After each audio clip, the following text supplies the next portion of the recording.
All right, welcome in. It is Wednesday. It's time for Total Bases. You can see my made bed in the background. I'm still on my way home from the Final Four, where I was in Indianapolis pretty much all week last week. Had to break the drive up because I was exhausted.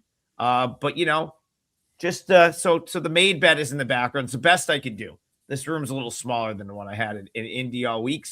But nonetheless, we are here to talk baseball for the next 45 minutes. And I'm going to get right into it. We're going to go to prime time. We've got A's, Yankees, Tokyo Brandon. I'm going to go to you first. Yesterday, you said the Yankees was the, kind of the no-brainer parlay leg. I agreed with you.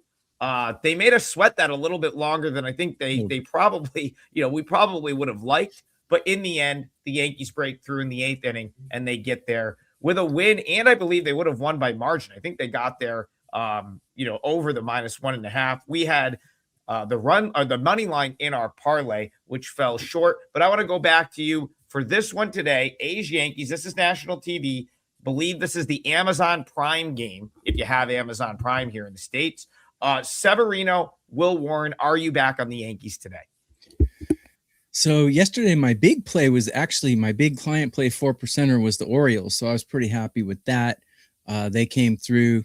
I mean, their starter, was it Trevor Rogers? Yeah, I mean, that was a no-brainer. To me, seemed like a no-brainer. But yeah, I went 3-1 yesterday, including the Yankees, so that was good. So let's talk about the Yankees today. On my Twitter, I have already put out the pitcher and hitter OPS matchups for the day. And this game has a big discrepancy in it between Will Warren and Beefarino. So Severino, 65 at bats against these guys. He's got a 963 OPS, not very good, not disgusting, but it's not good. Will Warren, 443 OPS, but it's only 27 at bats against these guys. Will Warren has a huge advantage here, in my opinion. And the bullpen, I got the A's bullpen ranked 29, where I got the Yankees bullpen ranked 11. So big advantage there. The one area where the A's actually are better than the Yankees, in my opinion, or at least in current form, is hitting. A's are hitting a little bit better than Yankees right now, but it's negligible. I mean, one's ranked 9 and one's ranked 11. So, I think at home, Yankees are just such a good team. I think the A's only have one road victory so far. I think they're 1-7 or 1-6, whatever. I would not back Severino in this spot. And Will Warren's been pitching pretty well. Somewhat mediocre, but I mean, anything's better than Severino in my opinion. So yeah, I'd back the Yankees here with no hesitation. Bryan Leonard, I want to bring you in here. I saw some value in the Yankees yesterday with the way that's set up. I don't see the same sort of value here. I think this is a far better matchup for the A's. Now, you got to ask yourself, you got to deal with the bullpen. Something we've talked about all year. You got to still wonder if Severino is going to come down from the great World Baseball Classic that he had. But the A's do have the bats. They're up there hacking a lot of times. But when they make contact, they can hit. You talked about Nick Kurtz yesterday, sort of being the engine that gets that lineup going.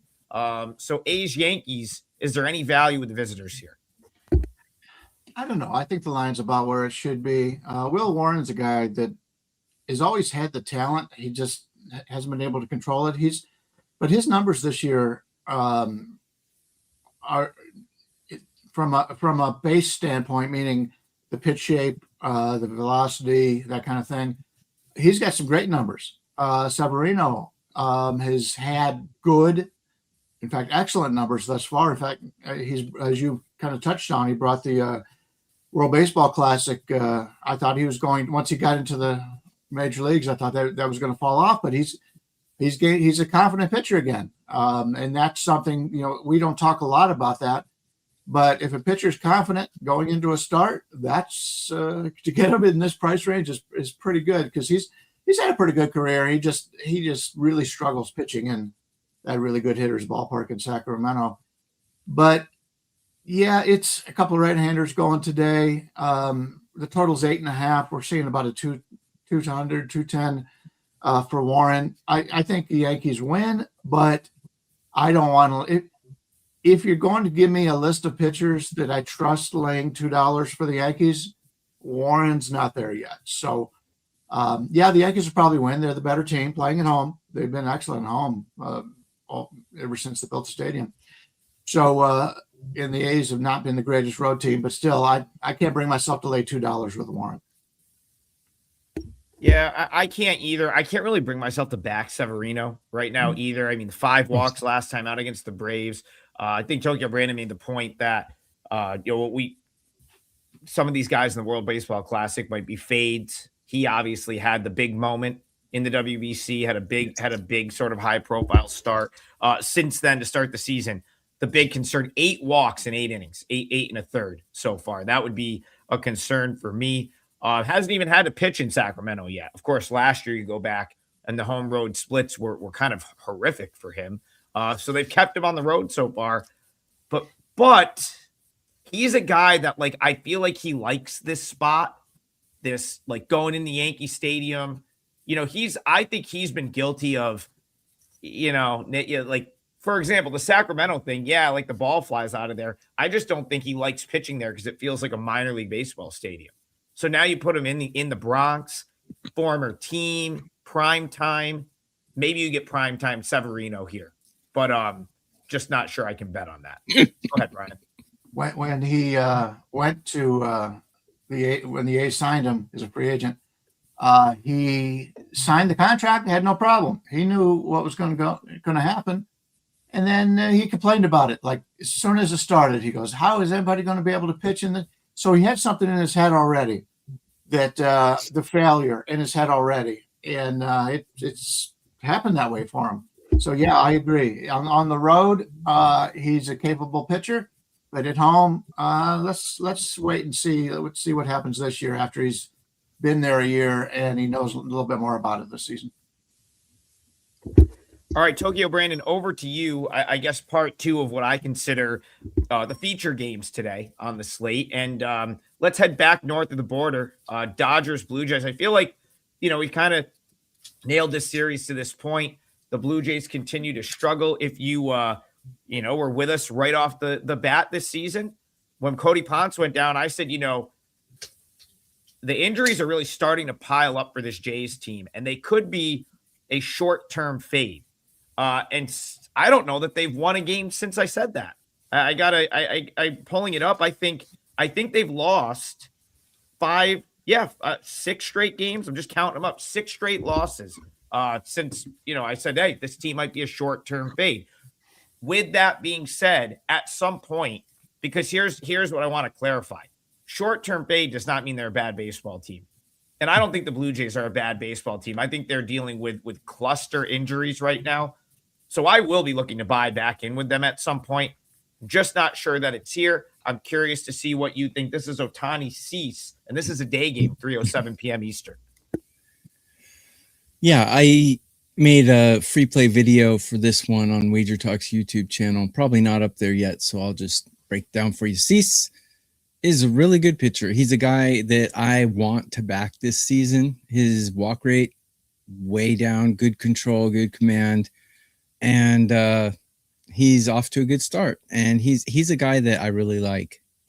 But against these Dodgers, if don't mean to sound like a broken record, but check the OPS rankings on my site or on my Twitter. Cease is ranked number 8 out of all the starting pitchers today with a 685 OPS in 133 at bats against the Dodgers. So he has been able to keep them down a little bit. 750 is my Mendoza line, so he's under that. But I found a good bet in this game that I really like, and it's the first 5 inning team total for the Dodgers. It's only 1.5. And I'm like, are you crazy? This team could put up 9 runs in any inning on any pitcher. I mean, they lost Mookie Betts. Did you see Kim? He stood up. He went out there. I mean, these guys are getting production from 7, 8, 9. That's if the Dodgers are getting production from 7, 8, 9, and their big names are not even clicking yet. This team is scary. So I think over 1.5 in the first 5 innings is a great bet. It was minus 145 or something like that. So I'll probably use it for my parlay leg if I'm allowed. But I think that's a great bet there. Regarding the side, Otani's been a little shaky, actually. Not really the dominant pitcher that he can be. I don't know if we're going to see Jekyll or Hyde today. There's a myth that Otani doesn't hit well when he pitches, but that's actually not true. I did a little research. He actually hits quite well on days that he pitches, which I was quite surprised to see. But he's been kind of Jekyll and Hyde. I don't really know. I mean, he could go out there and give up an 8-burger, or he could go out there and dominate for 16. I don't know what we're going to see from Otani. I'll bet on the Dodger bats. Bryan, I want to bring this point up here and then throw this to you. Because we have the comment in the chat says the Blue Jays might be one of the worst teams in baseball this year. No. Now, I agree with that. I disagree with that. I just want to say I disagree with that. But again, I will put, and this goes back to, you got to take yourself, we've watched a lot of baseball to this point, but it's April 8th. Right now, have they been really bad? Yes. But they've also lost the equivalent of a starting 5 for some other team. I mean, they have 5 starting pitchers on the IL right now. That would be the starting rotation for like half the league, right? And then you talk about Kirk going down. They had some other injuries. I think Santander was another guy that kind of went down in the spring. Like, here's my thing. Like, this Blue Jays team is going to be fine, in my opinion. I don't think they're going to be. I mean, I fully expect them to still be in the mix in the American League to be one of the better teams in this league. But again, so what I'm personally trying to do is figure out when I can start betting them. Our guy Patrick Corbin, I believe, was added to the roster the other day for some reinforcements. He was down in single A with them, and I think they're going to add him as soon as early as today. I know, I talked. Yeah, I know. I talked about at the, that Toronto doesn't have much in the pipeline. But Eloy Jimenez is down at AAA. He's hitting the ball well. Again, maybe you catch lightning in the bottle right there in a short term. But the other thing, too, I think, and this is what I want you to talk about, they have the tough series in Chicago, and they turn right around and have to play the Dodgers. Like, that's tough, right? Like, you have your struggles, and then you come home. Can you get right? Well, probably not against the best team in baseball. I think that's what Tokyo Brandon was alluding to a little bit. Twins come up this weekend. So for me, I'm looking in the future, but Blue Jays plus 1.5 is sitting there at minus 110. I don't know. Do you see value on the home team today? Well, first of all, the Otani, when he pitches, I disagree with Brandon. I've seen the numbers. We'll talk about it off air or something down the road, but he's not the same pitcher, or he's not the same hitter when he pitches. But he's a very good pitcher. I think he's pitched very, very well this year. We talked about this last time he was on the mound, that his goal is to win the Cy Young, which means he's going to go later in games.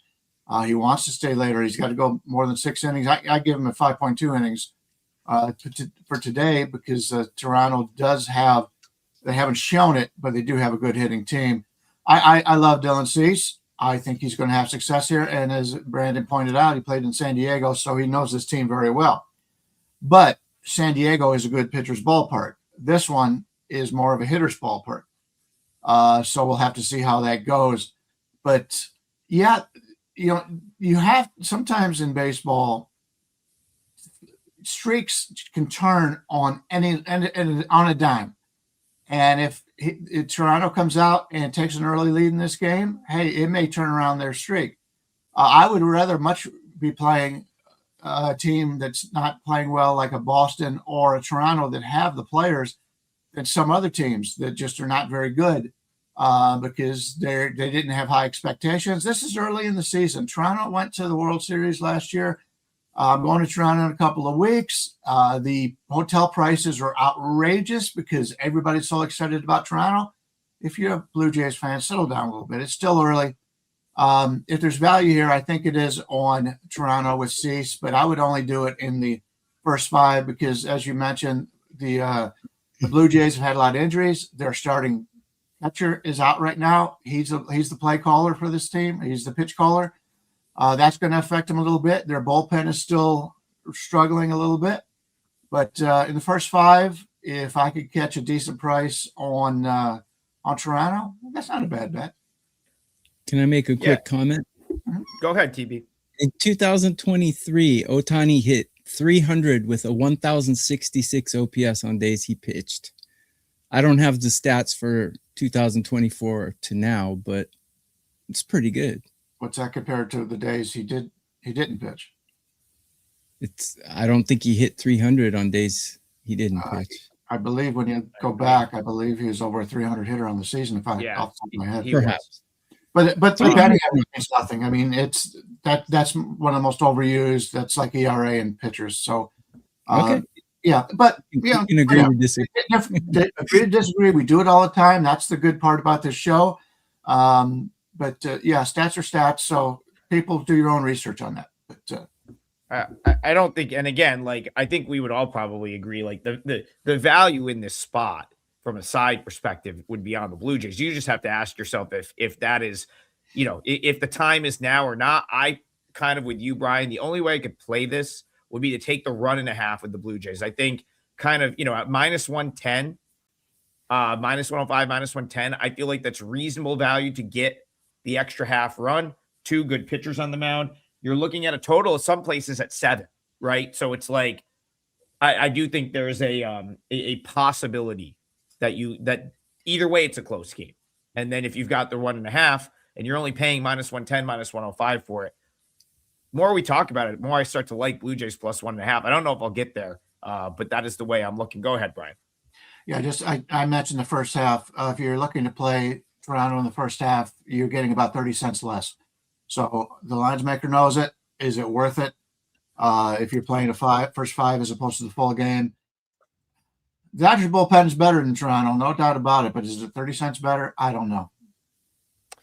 Well, Brian, you alluded to potentially, teams that have talent that are often really bad starts and maybe wanting to target these teams. So let's talk about another one of those teams. The Boston Red Sox are off to the worst start in the history of the franchise, which has been around pretty much longer than any of the other franchises. So that's quite a infamous start to the season for this Boston Red Sox team. Yet you pull up your sports book today and go to bet them, and you still have to lay a little juice to back them here at Fenway, on their home field against what I think is going to be maybe a Shane Drohan opener. I don't know how long they're going to let him go. He was actually a star for a while. He was a starter in the Red Sox organization, came over. I'm guessing maybe like for I don't remember what trade he was in or how he ended up in Milwaukee. But I know that was in the last year or so. This could be a couple innings from him, maybe 1 inning, and then go to the bullpen. But are you said Red Sox, that might be a team you're willing to buy in with at minus 125, minus 130. I don't know. Is that still too steep for you to buy in when the Red Sox have not done anything to this point? Not really. I think they have a pretty good starting edge here. And the number's cheap. Problem is, Boston's got, their 8th inning guy is probably not going to pitch today. Slayton is on the injury list now. He's a nice bullpen arm here. And you got Milwaukee yesterday, really, other than DL Hall, who is looking really good as a reliever, by the way. He was supposed to have been one of the starters of the future for Milwaukee, but he's looked really good. He threw 39 pitches yesterday. Everybody else will be available for Milwaukee, so their bullpen's in better shape. In fact, Miguel and Uribe have not pitched the last 2 days. So the Milwaukee's got a big bullpen edge here, I believe, but I think Boston has the starting pitcher edge.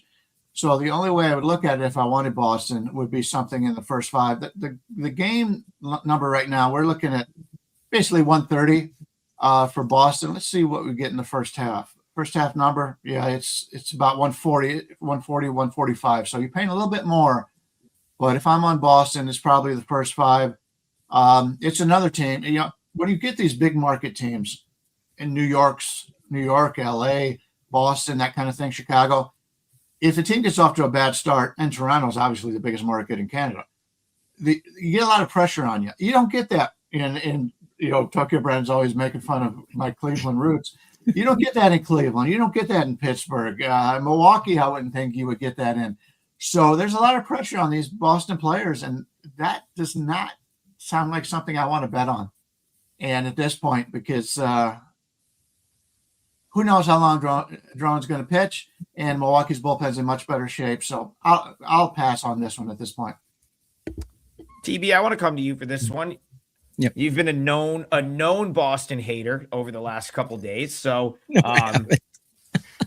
correct. Honestly, though, you've been correct in your assessment so far. You basically said that a week ago, and I sort of was like, nah, it can't be this bad.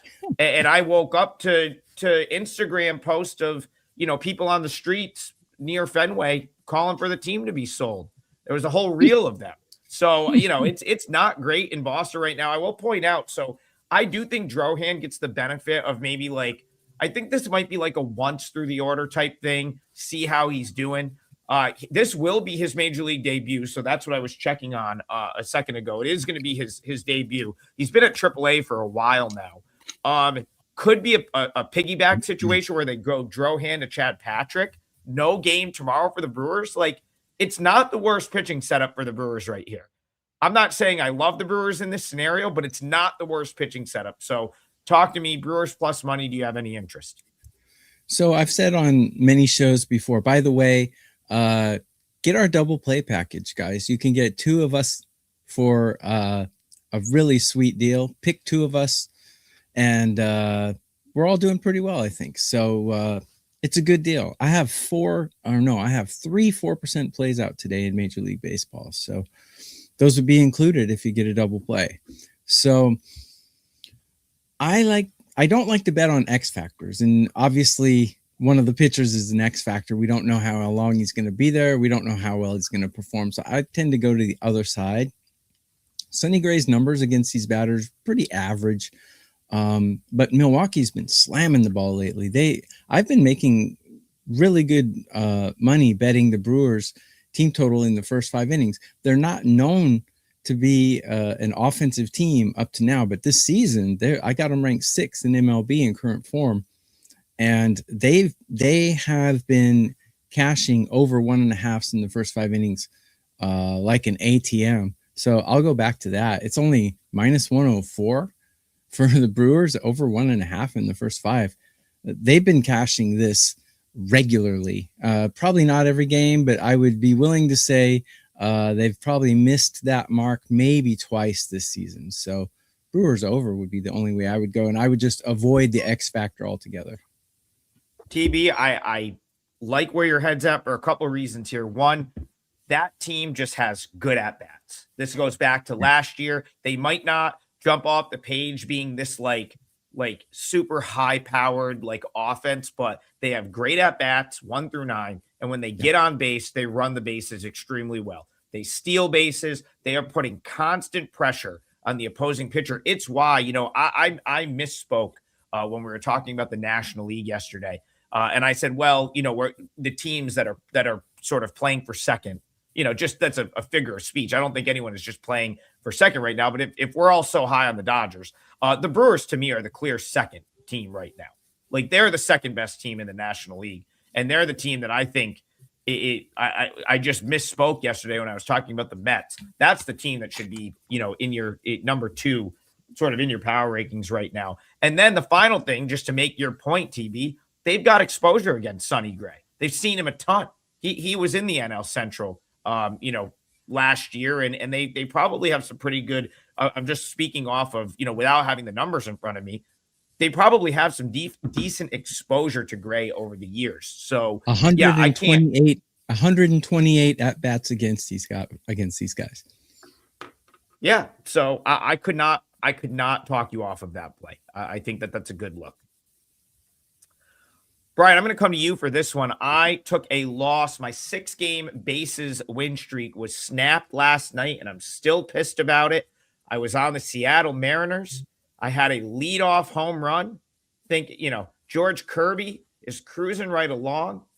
runs into one bad inning. He goes 8 innings. And then I'm sitting there in the ninth, first and second, no outs. And you couldn't have had 3 worse at-bats to end the game. The Mariners lose 3-2. And that was a really disappointing sort of way to cough up the 6-game win streak I was on. But also, I think the Mariners, so this is a team that I had power rated 1 in the American League coming into the season. I'm over here speaking about not overreacting. I'm starting to overreact, I think, a little bit after that game yesterday because the Mariners have straight up not hit. It cost them last night in a game where they had first and second, no outs in the 9th inning, couldn't even get a guy over to third. They come back today with Bryan Wu on the mound, someone we all love. But Mackenzie Gore is a great option for the Rangers, and this is another tough game for the Mariners. So how are you seeing this one, Mariners-Rangers? I don't know what you're complaining about. My 4% was on the under in that game. I love the finish of that one. You didn't want extras. You didn't want extras. You didn't want extras playing the under. I thought I got screwed because I also had a small play on the first 5 under, and they screwed that up in the bottom of the end. But anyway, the Mariners right now are the most unlucky team in Major League Baseball. They're expected to have 7.3 wins. They've only had 4. And it's not really the hitting for Seattle. It's been the bullpen. This bullpen for Seattle is one of the best in Major League Baseball, and they really haven't put it together yet. But I like Seattle here. I've talked about Seattle and Texas are 2 stadiums, ballparks, whatever you want to call it, in which really favors the pitchers. So there's not going to be many runs here. It's set at 7.5 again today. Gore is a guy who usually starts the season very well and fades as it goes along. Bryan Wu is a guy that we love. I think he may be one of the best overall pitchers in Major League Baseball. He's had some injury problems, but he's clearly in the top 10, and he's becoming the ace of this team. We've seen some struggles out of Gilbert. Kirby pitched very well yesterday, and good for him. Hopefully he has a healthy season here, but I look for a way to play Bryan Wu if I can get a decent number. I think this is a decent number here against Gore. From a batting standpoint, I prefer the Seattle hitters on the road more than I like the Texas hitters at home, but it is like I said, it's a good situation for pitching in this stadium. And I think the Seattle bullpen is much better than what we have seen in the past.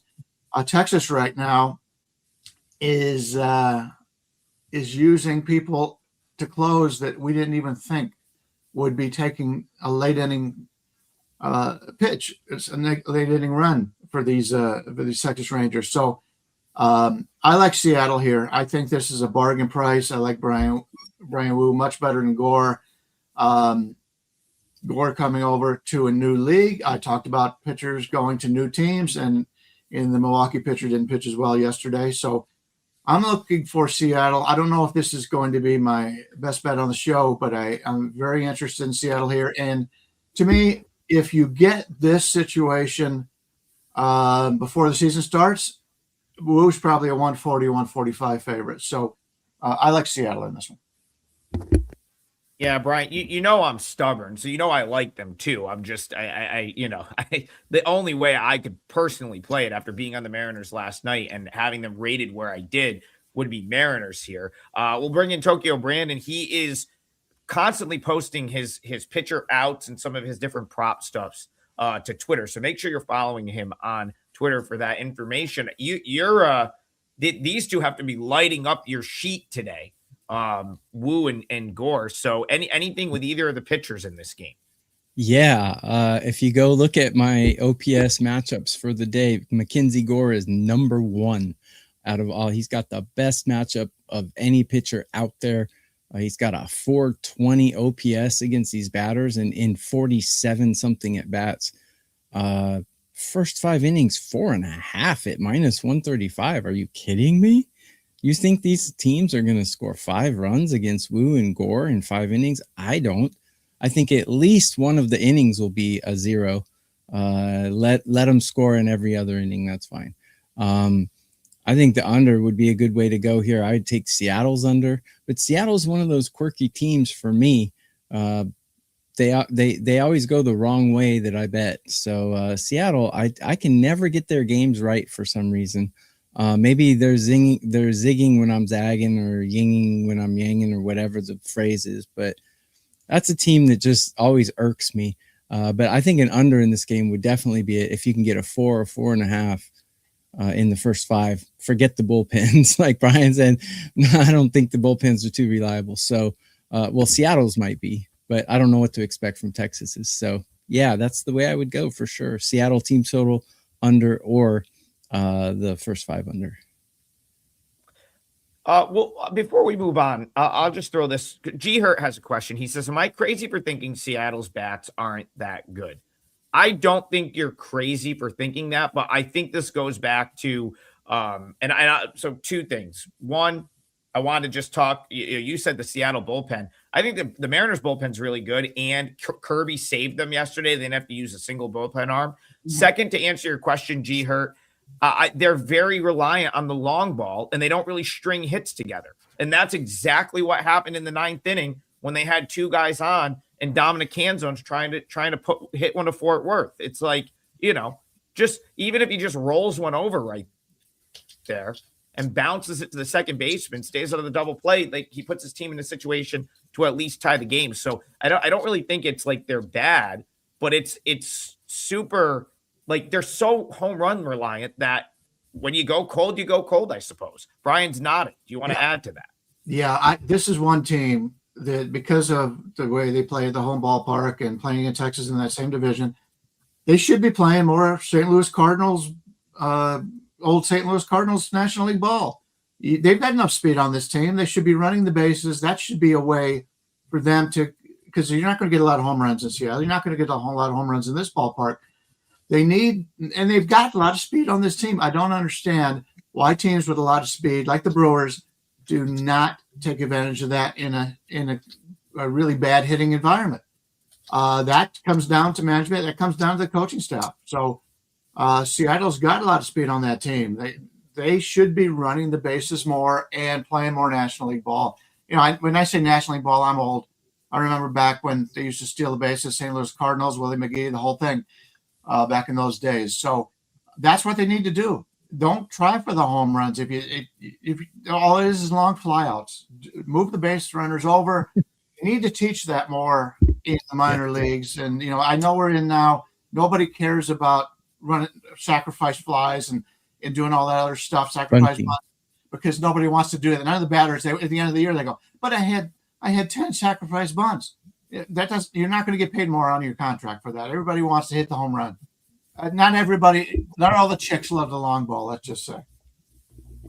Yeah, I am in a hotel, and the lighting is in the Ashtabula, Ohio, Hampton Inn and Suites is not great. So I've got this front-facing lighting on me.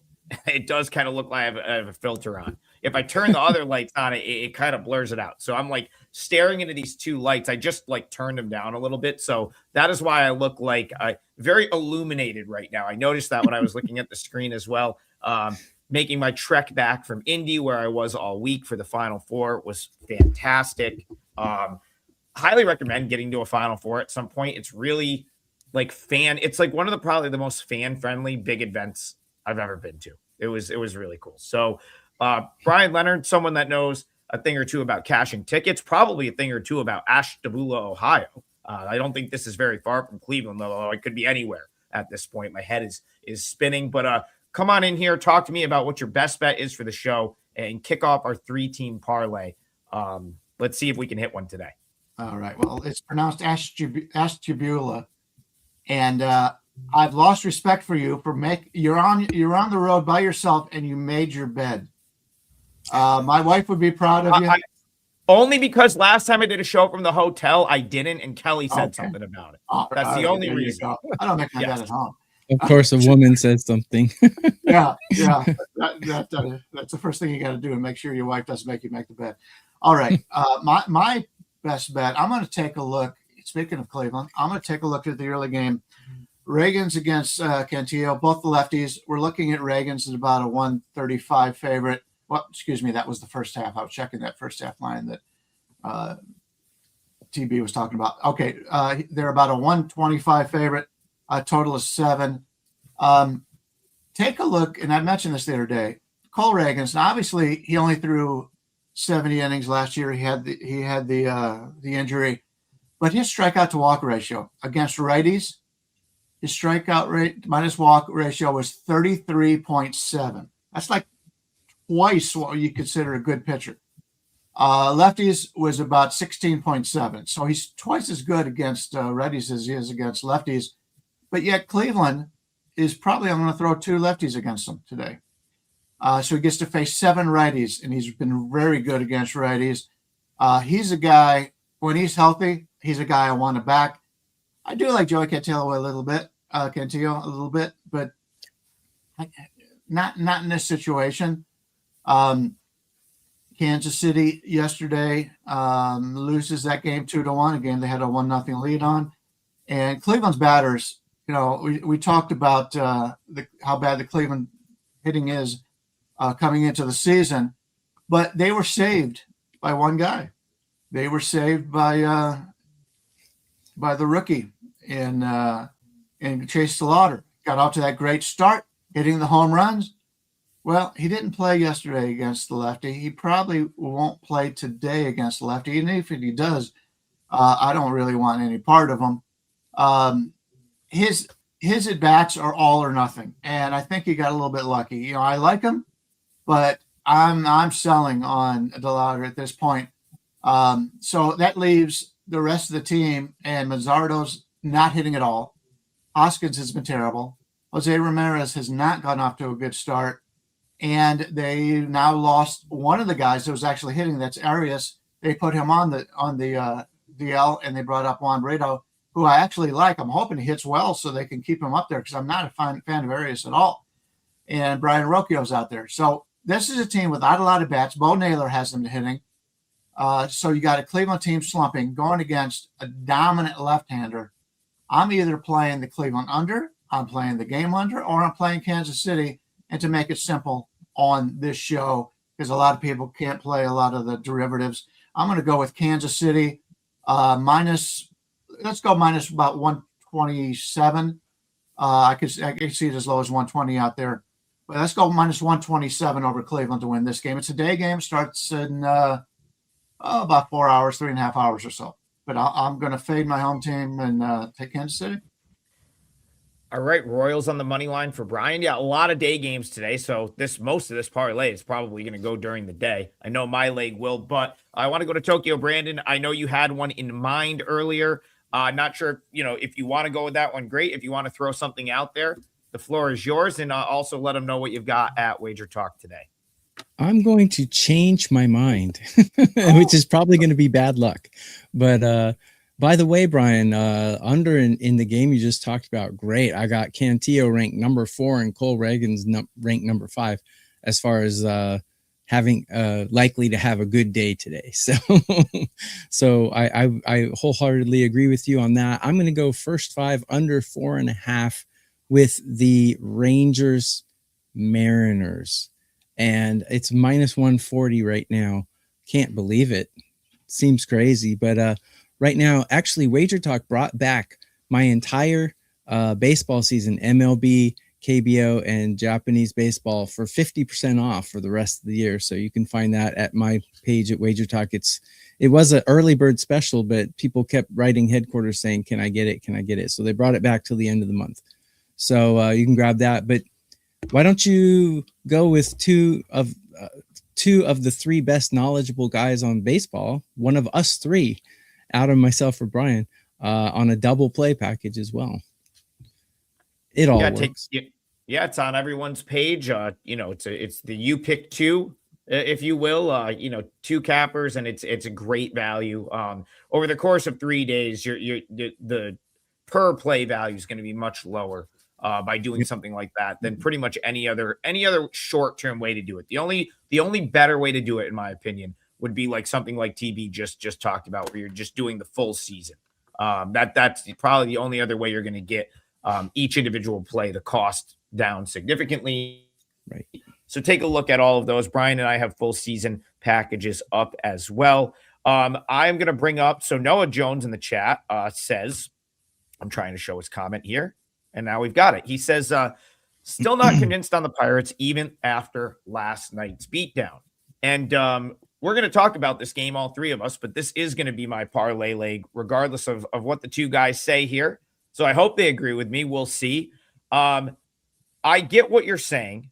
I am convinced on the Pirates, but today I like the Padres. Okay. I think this is a better spot here for San Diego.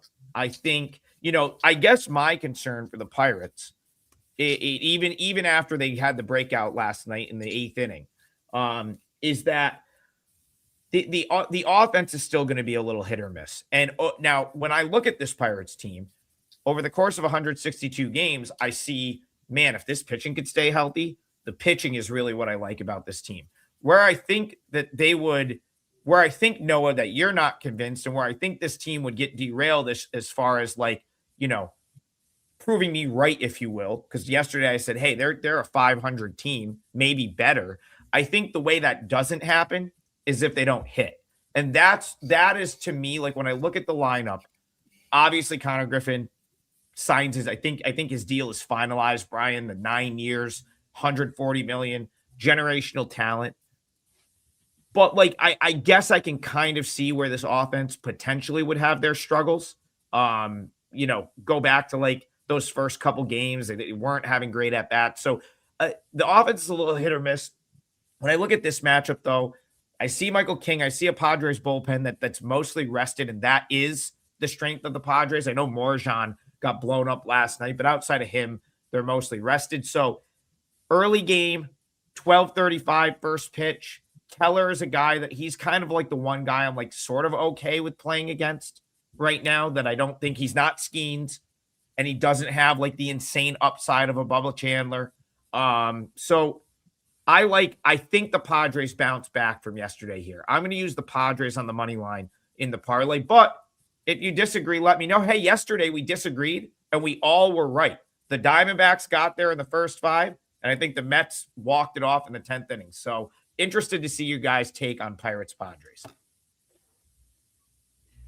And I'll go to you first, Brian. Sorry. Yeah, I think the line's about where it should be. Keep in mind that the Pirates closer has not pitched in the last 4 games or something. I'm not really sure this he's going to remain their closer. I've heard some rumors out there that they may be making a switch, but Dennis Santana has not pitched the last 3 days, and keep that in mind. He will be going today. I have to assume, unless he's got an injury, because Soto pitched the last 2 days and Madison pitched the last 2 days. So we will see Santana. I'm interested to see how they use him, and if he does come in to close, or if they just use him in the 7th or 8th inning just to make sure he gets some usage. And you're right about San Diego. That the one pitcher, one of their guys that has been terrific, got blew up yesterday, but you don't see that very often out of the San Diego team. From a talent standpoint, I think the teams are pretty even, but I do prefer the San Diego pitcher in this game. TB, before we close it down, anything for you on Pirates Padres, the very first game on the board on Wednesday afternoon? I'll make it very quick. I agree with Brian. Talent-wise, these teams look pretty neck and neck to me. I do like King a little more than Keller. Pirates obviously are an underdog. I was hoping when I looked at the line that I could get a +1.5 for a decent number, but it's -185, not a decent number. So I'll lay off. I wish the Pirates were more of underdogs, but it seems like the books are catching on. So I think the Pirates have the better current form as far as hitting is concerned, but I like King a little better than Mitch Keller. It's kind of a push for me. Yeah, I'm not way off on the number here. I believe for me it was Padres -118. So I saw that -105 price, and it was it was intriguing to me. It's not something that I've bet yet for clients. I actually have not bet anything yet for clients, but this is one of the ways that I was looking on Wednesday's card. So we reached the end of the show. Remember, head on over to the WagerTalk site. Check out our pages for that great double play special. TB still has a season-long special up on his page. And again, like any of those combo long-term deals are going to be the way to go, especially in baseball. The season's so long. For me for me, like the volume across AAA, KBO, and Major League Baseball, if that's something that interests you. TV's always doing the Asian leagues as well. If you're looking more just MLB specific, Bryan Leonard is just pretty much exclusive. Well, he is exclusively doing MLB in addition to, he's got the NHL playoffs around the corner. I'm sure he's excited about that. So if you're into hockey, check him out as well. The parlay today, we'll down a couple of units on the season, but we're right there. We're gonna be back in the plus today if we win this one, and it's all day games. So apologize to our employers for the lack of shelf life, but like every game is like during the day. That's just how they scheduled for Wednesday. So Brian's gonna go with Royals on the money line. I'm gonna go with the Padres on the money line. Minus 125 for the Royals, minus 105 for the Padres. Again, shop around. And Tokyo Brandon is going Rangers, Mariners, first 5, under 4.5. A trio of day games. That's the show for today. The three of us will be back tomorrow morning, 9 a.m. Eastern, for more Total Bases. We'll see you guys then.